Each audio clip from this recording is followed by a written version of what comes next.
Bapak Surgawi, pada pagi hari ini kami bersyukur akan setiap anak-anak Tuhan yang Tuhan hadirkan di tengah-tengah gereja ini.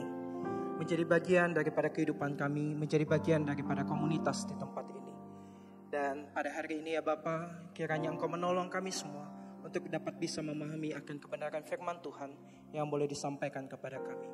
Tolong kami semua, Roh Kudus bimbing kami, Roh Kudus tuntun kami. Sebab kami rindu mendengar dan juga melakukan akan kebenaran daripada firman. Di dalam nama Tuhan Yesus Kristus kami berdoa. Amin. Shalom saudara yang terkasih. Pada pagi hari ini kita akan masuk ke sebuah tema yang ketika saya dapati tema ini dari Musa sebagai bagian daripada tema bulanan. Yakni terbuka di dalam, tertutup di luar. Buat saya ini temanya seperti teka-teki ya. Di kepala saya munculnya langsung teka-teki. Ini apa begitu ya. Oleh karena itu saya ingin membuka firman Tuhan pada pagi hari ini juga dengan teka-teki. Jadi saya punya 2 bingkisan. Untuk Bapak Ibu Saudara yang bisa menjawab teka-teki saya akan turun ke bawah supaya saya bisa mendengar jawaban Bapak Ibu lebih clear begitu ya. Jadi akan saya mulai dengan sebuah teka-teki yang bunyinya seperti ini. Aku adalah sesuatu, sebelumnya mohon maaf, semua penata layan di ibadah raya pertama semuanya dikecualikan. Karena mereka sudah dapat kunci jawabannya ya. Jadi ini untuk Bapak Ibu Saudara jemaat yang baru beribadah di ibadah raya kedua. Teka-tekinya seperti ini. Aku adalah sesuatu yang dimiliki semua orang. Tapi tak semua orang mau membagikanku. Jika aku disimpan, aku bisa melukai. Jika aku disimpan, aku bisa melukai. Tapi saat dibuka, justru bisa menyembuhkan. Aku bukan rahasia, tapi aku sering kali disembunyikan. Siapakah aku? Obat belum tepat.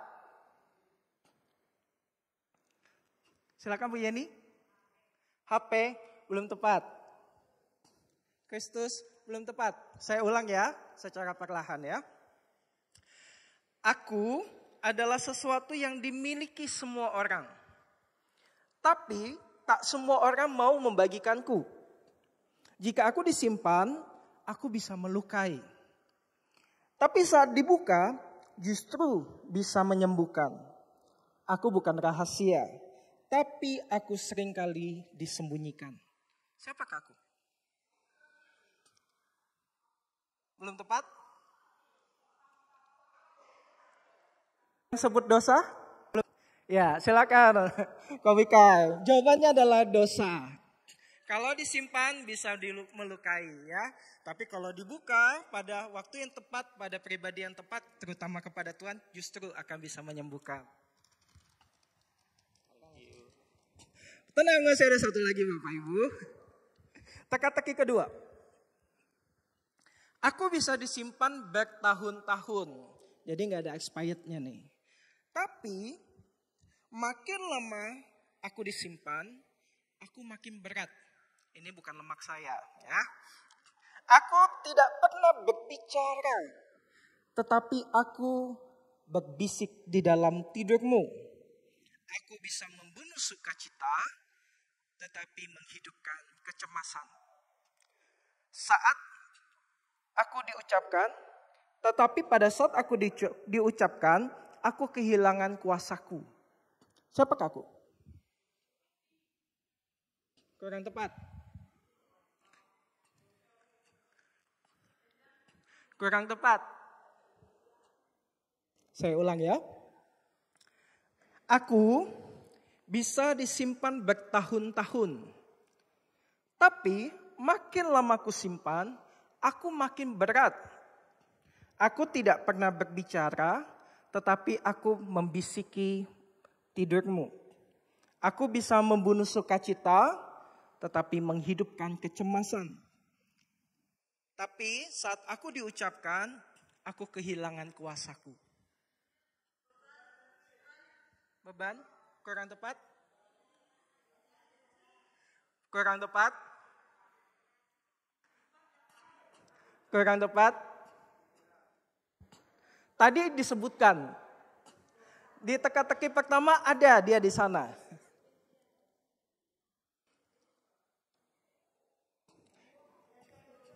Kurang tepat? Kurang tepat.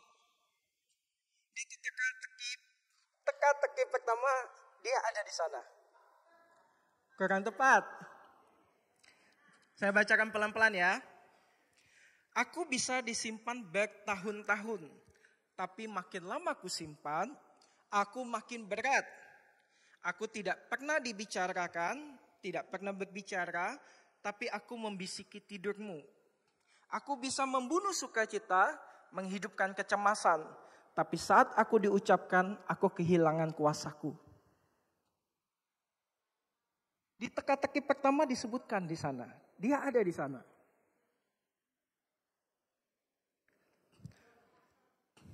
Kurang tepat. Silakan Bapak Ibu, masih ada satu bingkisan, kalau enggak saya simpan.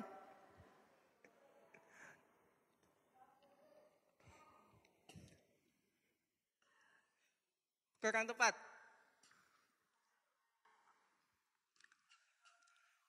Ini biasanya muncul kalau sudah ada kata jangan bilang siapa-siapa ya. Yang angkat tangan boleh maju, siapa itu ya? Johan ya, silakan Johan. Jawabannya adalah rahasia yang bisa disimpan bertahun-tahun, makin lama makin berat. Tidak pernah dibicarakan, tetapi mengusik kita di dalam tidur kita. Tetapi ketika disampaikan, kehilangan kuasanya. Bapak Ibu Saudara, ada teka-teki ketiga. Tidak lain tidak bukan adalah tema kita pada hari ini. Terbuka di dalam dan tertutup di luar. Mari kita pecahkan bersama-sama teka-teki ini. Saya rindu kita boleh belajar apa yang dimaksudkan melalui tema ini dengan bacaan kita yang terdapat di dalam Yakobus pasal yang kelima ayatnya yang ke-16. Mari kita bacakan bersama-sama secara perlahan. 3, 2, 1.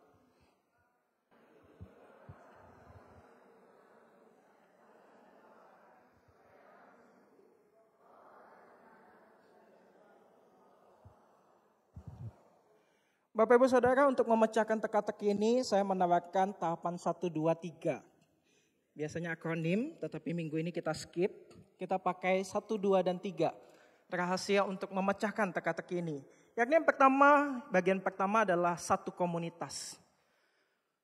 Bapak Ibu Saudara, ketika Yakobus menuliskan, surat Yakobus ini menuliskan tentang saling mengaku dosa, yang dimaksudkan adalah dua kata, dari dua asal kata, yakni exo dan juga homologeo, yakni keluar dan menyetujui dan menyatakan. Jadi untuk bisa saling mengaku, tentu butuh kesiapan hati Bapak Ibu Saudara. Dan untuk bisa memahami bagian ini, melalui kata aslinya, saya punya sesuatu di sini. Jadi hari ini barang saya cukup banyak ya, tolong dimaklumi ya Bapak Ibu. Ini saya boleh pinjam.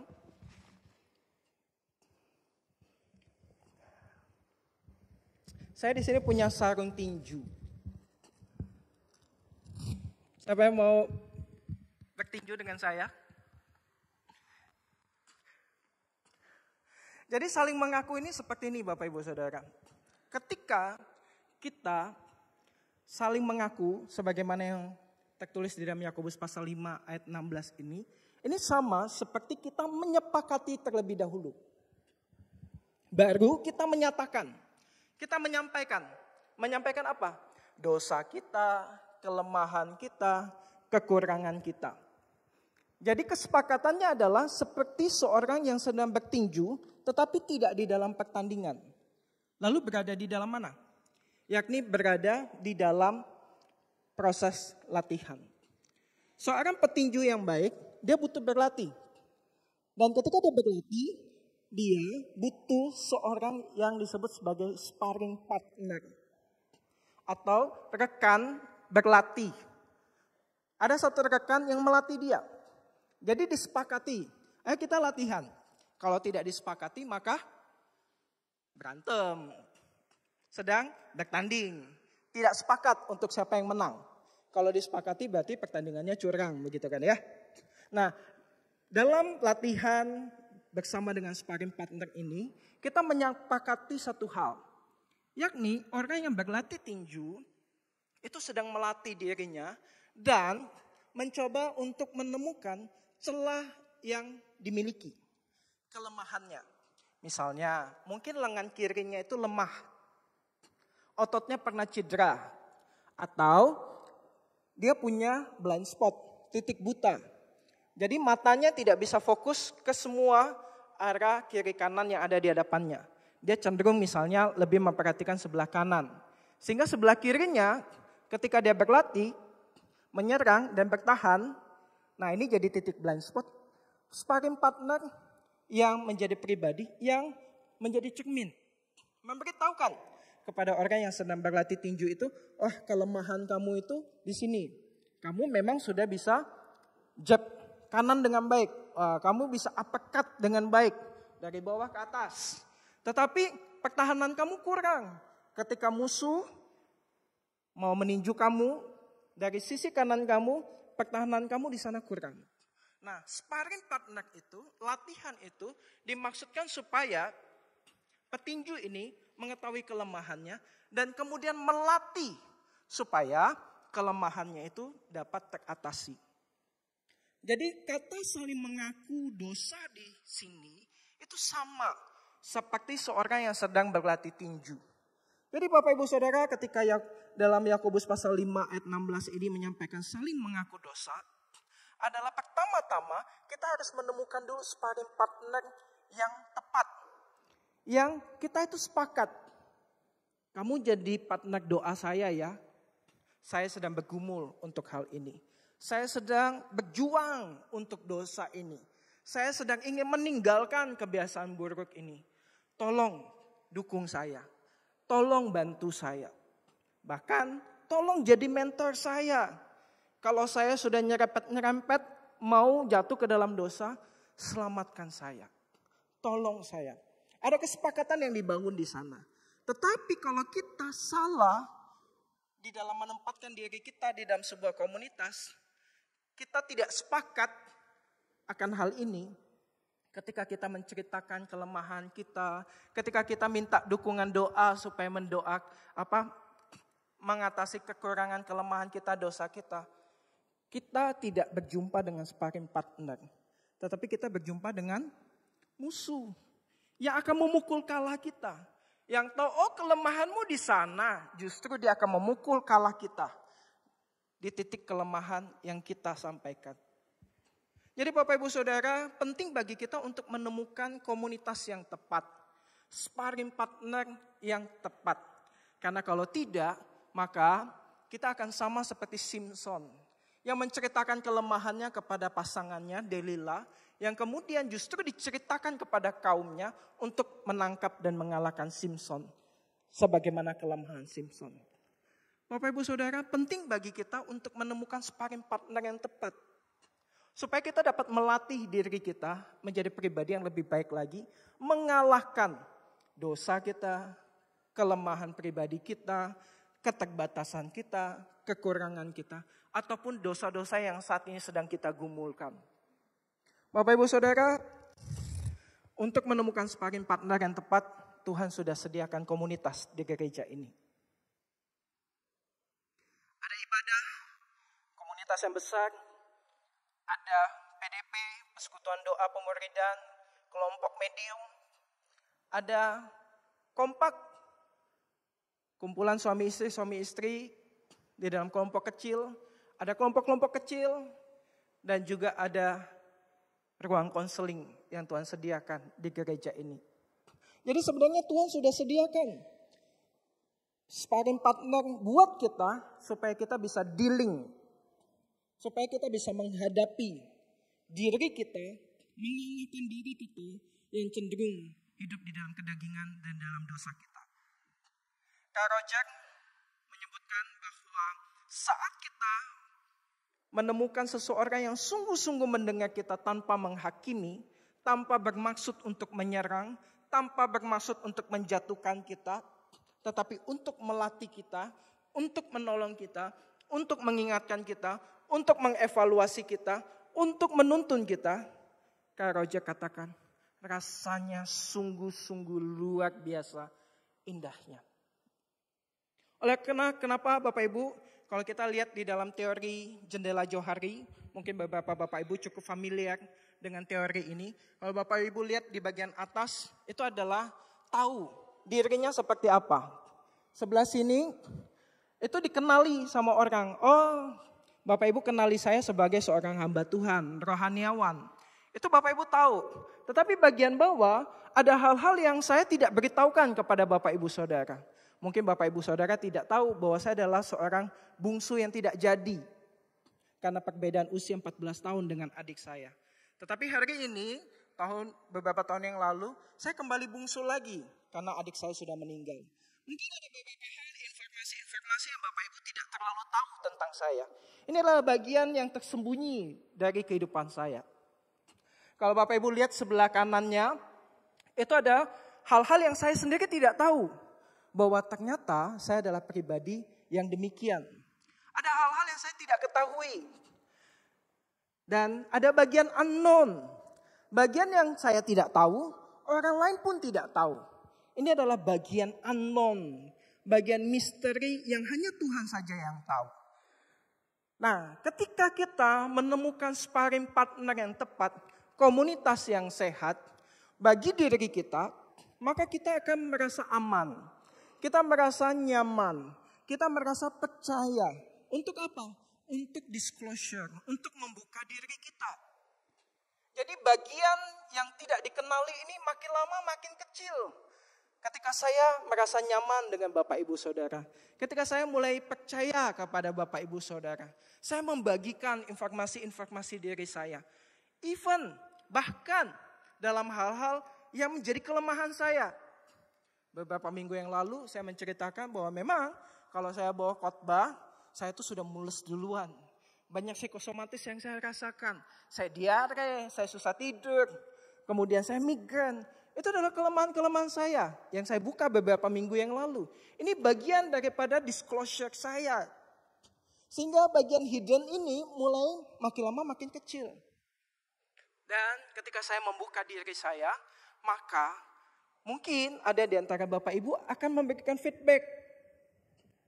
Ketika saya membuka diri saya, Bapak Ibu mulai, contoh kalau susah tidur coba minum teh krisan. Memang ada yang ngomong seperti itu. Jadi saya dapat feedback. Oh iya ya, mungkin teh krisan bisa membantu saya. Supaya saya lebih rileks, supaya saya lebih santai. Contoh kalau misalnya perutnya mules, ini segala macam. Mungkin sarapannya sedikit aja, jangan banyak-banyak. Mungkin itu bisa menolong psikosomatisnya contoh. Terlebih mungkin contoh lebih santai lah. Tidak ada yang menilai. Tidak ada yang menjudge. Wah khotbahnya contoh begini dan begitu. Tidak ada yang ngomongin di belakang. Tidak ada kok contoh itu dibicarakan di PDP, diomongin gitu. Tidak kok contoh, tenang. Wah itu akan menolong saya. Oh ternyata wilayah yang selama ini saya nggak pernah tahu blind spotnya saya mulai mengenali. Kenapa saya ini pribadi yang cemas? Kenapa kok saya takut dinilai? Kenapa saya kok takut diomongin? Oh jangan-jangan selama ini saya memang pribadi yang mudah khawatir dengan penilaian orang. Sehingga ketika saya mendapatkan feedback, blind spot saya makin berkurang dan muncullah daerah yang berwarna hijau ini. Yakni wilayah di mana saya mulai explore. Yang selama ini orang lain gak pernah tahu, saya juga gak pernah tahu. Saya mulai explore, ngelihat bahwa ada anugerah Tuhan dalam hal-hal yang saya tidak ketahui. Bahwa meskipun saya kesulitan mempersiapkan diri saya untuk sebuah khotbah. Meskipun saya itu mengalami psikosomatis, perut mules, diare, migran dan lain-lainnya. Ternyata saya baru bisa melihat ada anugerah Tuhan. Yang penting jemaat paham firman-Nya apa. Yang penting firman Tuhan disampaikan. Yang penting jemaat bertumbuh di dalam firman itu.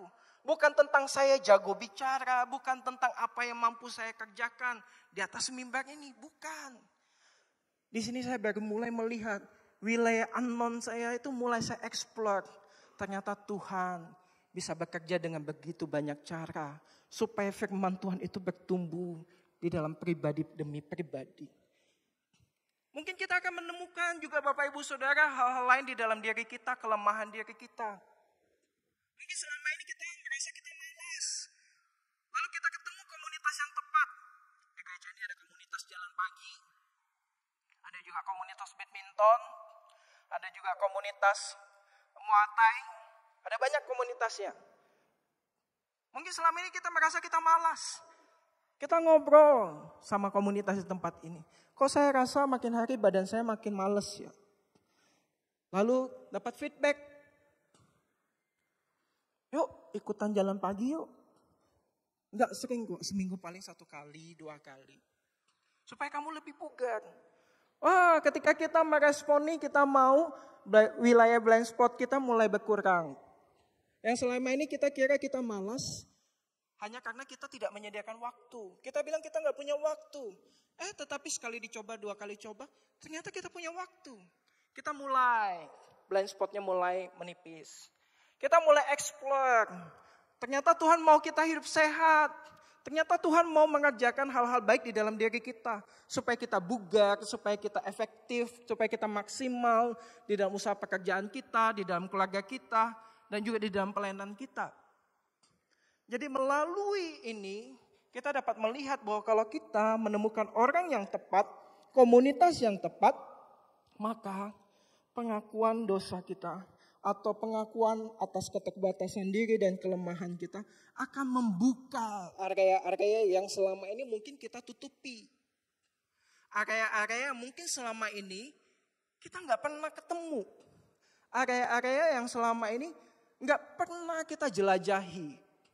Dan ini adalah undangan Tuhan bagi kita untuk masuk ke dalam perjalanan rohani yang Tuhan sediakan bagi kita melalui komunitas yang sehat. Supaya kita belajar melihat blind spotnya kita, titik buta yang kita miliki, kelemahan yang selama ini kita miliki. Sehingga kita dapat melihat bahwa melalui komunitas kita bisa menjadi pribadi yang lebih baik. Larry Crabb dalam bukunya Connecting mengatakan orang tidak dipulihkan karena diperbaiki. Tetapi orang dipulihkan karena dia dikenal dan dikasihi. Ketika engkau membuka diri, engkau ketemu komunitas yang tepat, mereka tidak menghakimimu. Itu tanda dari komunitas yang sehat. Justru mereka akan empati, justru mereka akan menunjukkan kasih, menolong engkau untuk bisa beranjak dari yang menjadi hal-hal menjadi keterbatasan.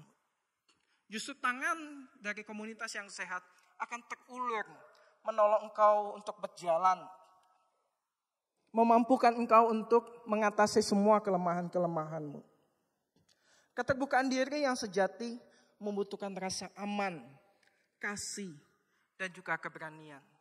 Jadi mari Bapak Ibu Saudara, jikalau Tuhan pada pagi hari ini mempercayakan engkau untuk jadi sparring partner buat orang lain, mari engkau juga sediakan rasa aman supaya orang mau terbuka. Supaya orang mau percaya.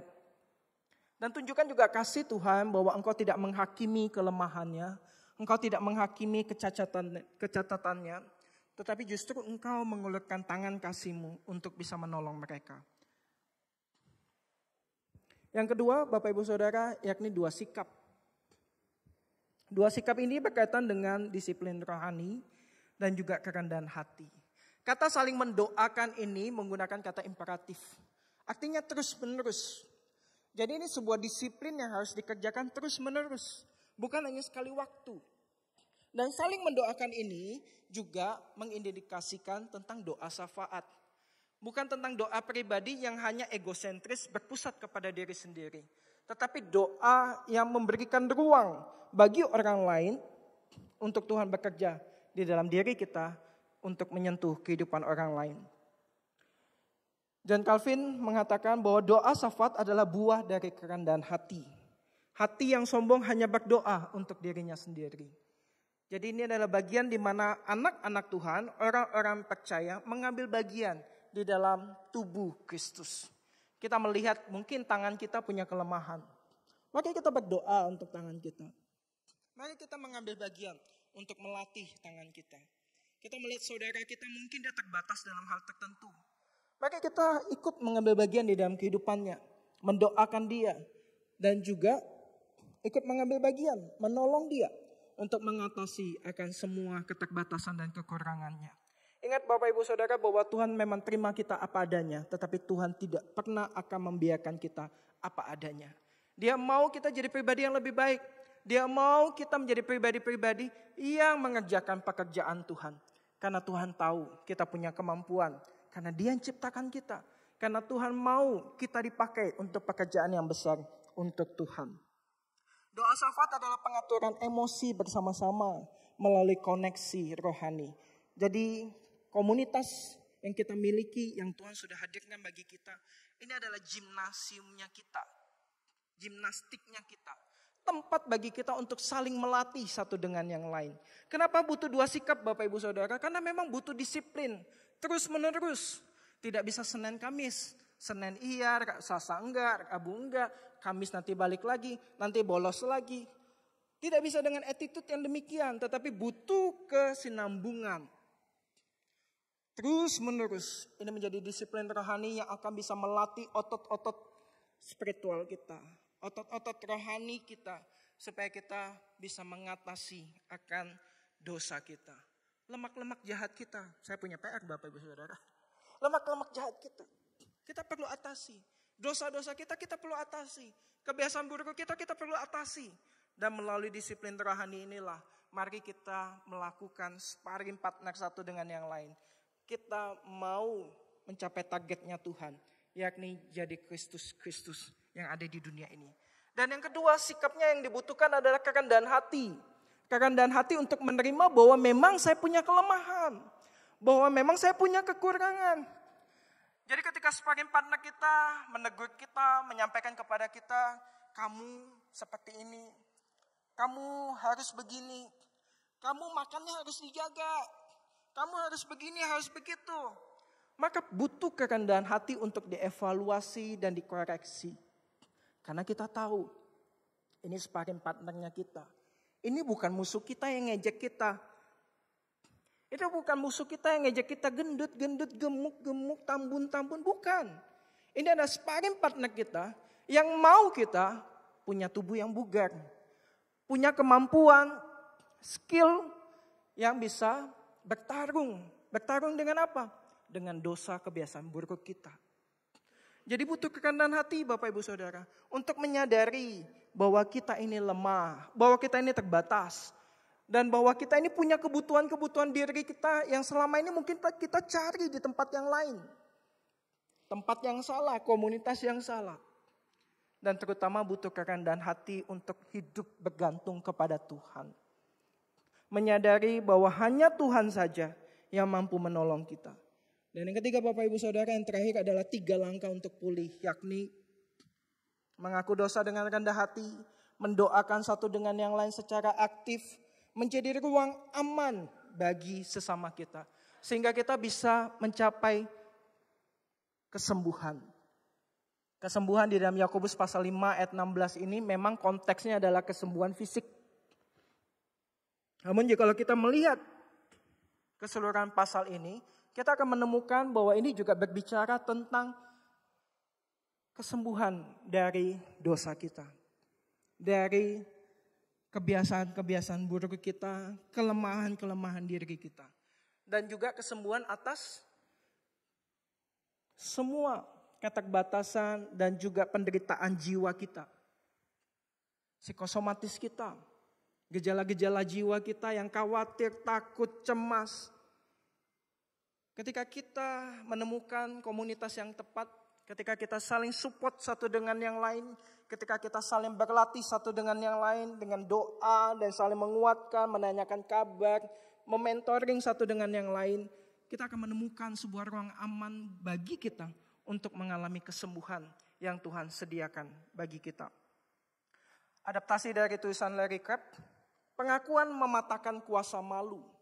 Doa membuka pintu kesembuhan. Komunitas memberi ruang bagi keduanya. Dan sebuah kutipan anonim, meskipun ada berbagai yang mengaku bahwa ini kutipan si ini dan si itu, tapi saya cenderung untuk memakai ini sebagai anonim, mengatakan bahwa gereja bukan museum untuk orang-orang suci. Kita tidak berhak untuk menghakimi orang-orang yang Tuhan utus kirim ke tengah-tengah gereja ini. Tetapi gereja adalah rumah sakit bagi para pendosa. Kita semua ini adalah para pendosa, Bapak Ibu Saudara. Kita semua ini adalah pesakit yang saat ini sedang mengharapkan sebuah kesembuhan daripada Tuhan. Semua kita ini adalah pasien rawat jalan. Dan semua kita ini adalah juga perawat-perawat yang Tuhan kirimkan untuk membalut luka satu dengan yang lain. Kita ini sedang berada di medan perang. Kalau ada saudara kita yang terluka, maka tempat dia untuk pulang adalah di gereja ini, adalah di komunitas ini, untuk saling membalut luka satu dengan yang lain.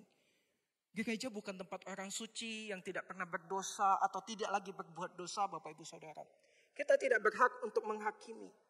Tetapi justru kita harus menyadari, kita semua di tempat ini adalah pasien-pasien rawat jalan yang sedang membutuhkan kesembuhan, yang saling meruat luka satu dengan yang lain. Dan satu-satunya tabib yang menyembuhkan yakni adalah Tuhan kita.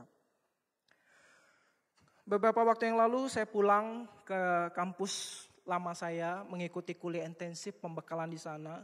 Dan saya tertegun ketika saya melihat lukisan ini terpampang di ruang makan kampus kami. Bukan saya tidak pernah melihat lukisan ini, tetapi ini kali pertama saya notice, menyadari.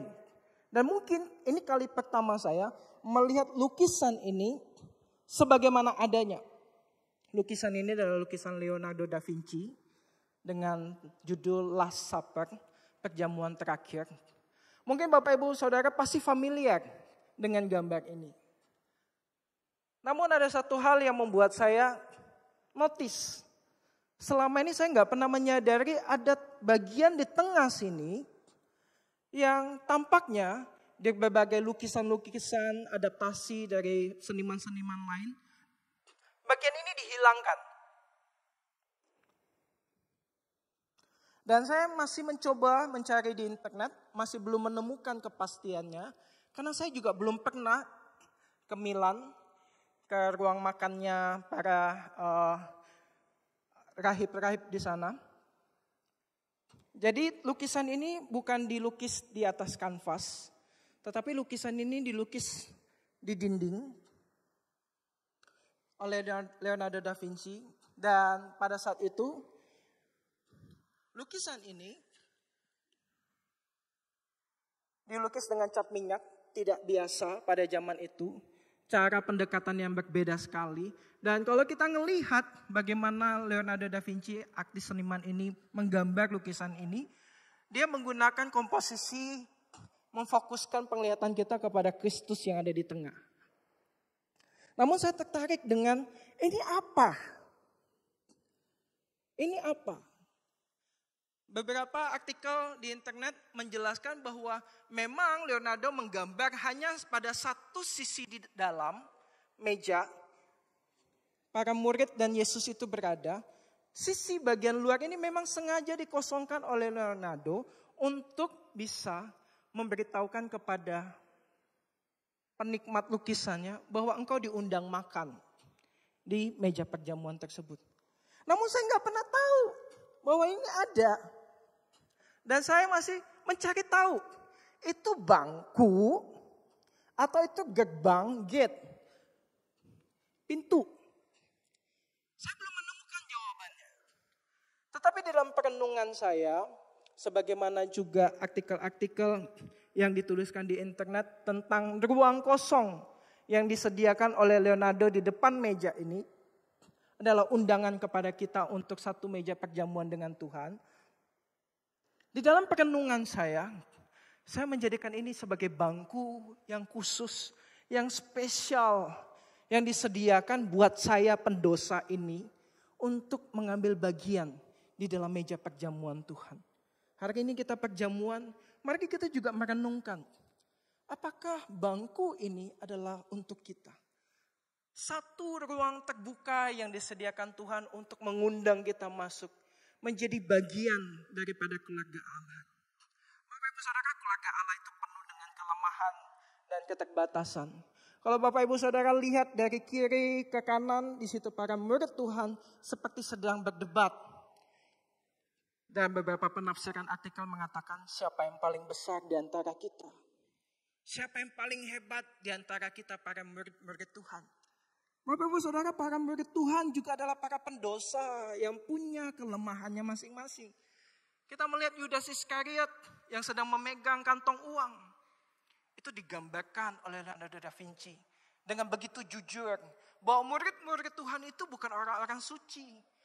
Kita melihat Thomas yang mengangkat jari telunjuknya untuk mengingatkan kita bahwa dia satu-satunya murid Tuhan yang pada saat itu meragukan bahwa Yesus sungguh-sungguh bangkit dan membutuhkan bukti untuk mencucukkan jarinya ke tangan dan lambung Tuhan.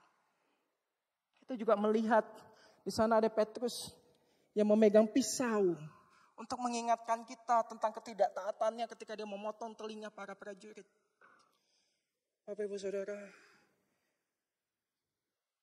meja perjamuan ini bukan untuk orang suci.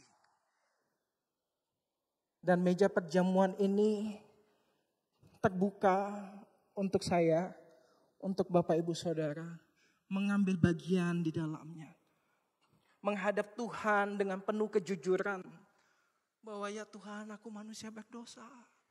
Aku penuh dengan keterbatasan. Aku penuh dengan kelemahan. Dan aku ingin mengambil bagian di dalam kerajaan Allah. Bapak Ibu Saudara, satu komunitas yang sehat Tuhan sediakan bagi kita. Mari kita berikan dua sikap kita, yakni disiplin dan juga kerendahan hati untuk boleh mengubah hidup lama kita kepada apa yang Tuhan mau sebagai anak-anaknya. Mari dengan demikian kita menjadi siap untuk mendapatkan kesembuhan yang berasal daripada Tuhan. Saat ini Tuhan mengundang kita untuk bergabung di dalam meja perjamuan yang penuh dengan orang berdosa ini. Supaya kita berfokus hanya kepada Tuhan saja. Maka saya undang kita berdiri bersama-sama, kita berdoa di hadapan Tuhan. Tuhan, Kau lihat kami semua anak-anak-Mu yang penuh keterbatasan dan kelemahan. Sungguh ya Bapa, hidup kami penuh dengan dosa. Bahkan mungkin saat ini di antara kami ada yang sedang bergumul, berjuang. Sedang bertarung dengan kebiasaan buruk di dalam dirinya. Dengan kebiasaan-kebiasaan yang selama ini mungkin mengakar dan saat ini sedang mengikat. Tuhan tolong kami. Sediakan kami seorang partner yang bisa menolong kami. Untuk bisa melatih diri kami mengalahkan akan musuh kami, yakni diri kami sendiri yang penuh dengan dosa ini. Kami butuh komunitas yang sehat Tuhan. Tolong kami untuk dapat melihat bahwa Tuhan pun ingin pakai kami. Jadi penolong-penolong bagi rekan-rekan kami yang ada. Sungguh kami butuh anugerah Tuhan. Biarkanlah kami boleh belajar hari ini Tuhan. Bahwa Tuhan panggil kami jadi orang percaya bukan hanya untuk diri kami sendiri. Tetapi untuk mengambil bagian di dalam tubuh Kristus, di tempat ini, di gereja ini, di PDP ini, di komisi-komisi yang ada, dan juga di dalam kelompok-kelompok kecil yang Tuhan telah sediakan bagi kami. Ini kami semua ya Tuhan dalam kelemahan kekurangan kami. Biarkanlah kami boleh belajar melihat bahwa Tuhan telah membuka meja perjamuan orang-orang percaya untuk kami juga ikut mengambil bagian di dalamnya. Ini doa kami dalam nama Tuhan Yesus Kristus, kiranya Roh Kudus senantiasa boleh menggaung di dalam diri kami. Amin.